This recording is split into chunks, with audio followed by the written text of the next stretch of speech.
Centenas de banqueiros e economistas divulgaram uma carta aberta à sociedade pedindo medidas de combate à pandemia. Amanhã, o grupo pretende enviar o documento ao Ministério da Economia e aos presidentes do Supremo Tribunal Federal, do Senado e da Câmara.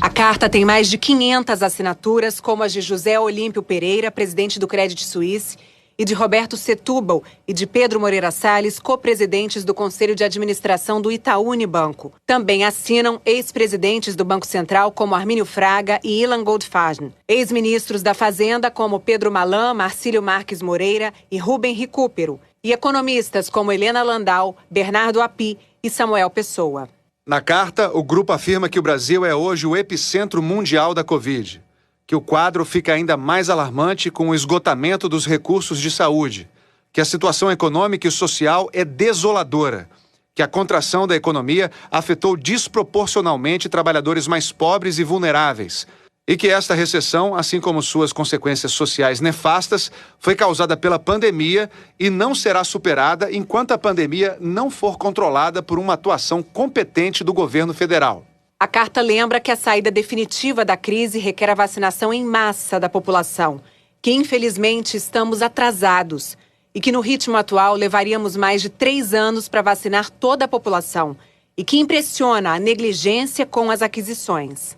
O documento ressalta que a redução do nível da atividade nos custou uma perda de arrecadação tributária apenas no âmbito federal de aproximadamente 58 bilhões de reais. E o atraso na vacinação irá custar, em termos de produto ou renda não gerada, nada menos do que estimados 131 bilhões e 400 milhões de reais em 2021. O documento frisa que a controvérsia em torno dos impactos econômicos do distanciamento social reflete o falso dilema entre salvar vidas e garantir o sustento da população vulnerável, que a experiência mostrou que mesmo países que optaram inicialmente por evitar o lockdown terminaram por adotá-lo, que não é razoável esperar a recuperação da atividade econômica em uma epidemia descontrolada, que enquanto a pandemia perdurar, medidas como o auxílio emergencial se fazem necessárias e também medidas de apoio às pequenas e médias empresas. O documento prossegue afirmando que estamos no limiar de uma fase explosiva da pandemia, que a partir de agora as políticas públicas sejam alicerçadas em dados, informações confiáveis e evidência científica. Não há mais tempo para perder em debates estéreis e notícias falsas. O documento lista medidas indispensáveis de combate à pandemia: acelerar o ritmo da vacinação, incentivar o uso de máscaras tanto com distribuição gratuita quanto com orientação educativa,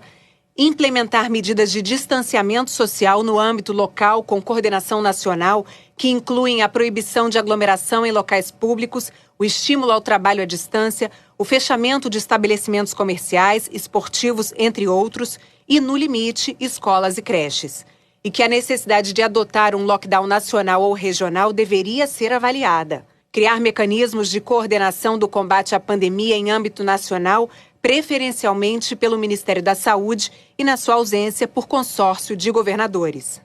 Por fim, a carta afirma que líderes políticos com acesso à mídia e às redes, recursos de Estado e comandando a tensão fazem a diferença, para o bem e para o mal.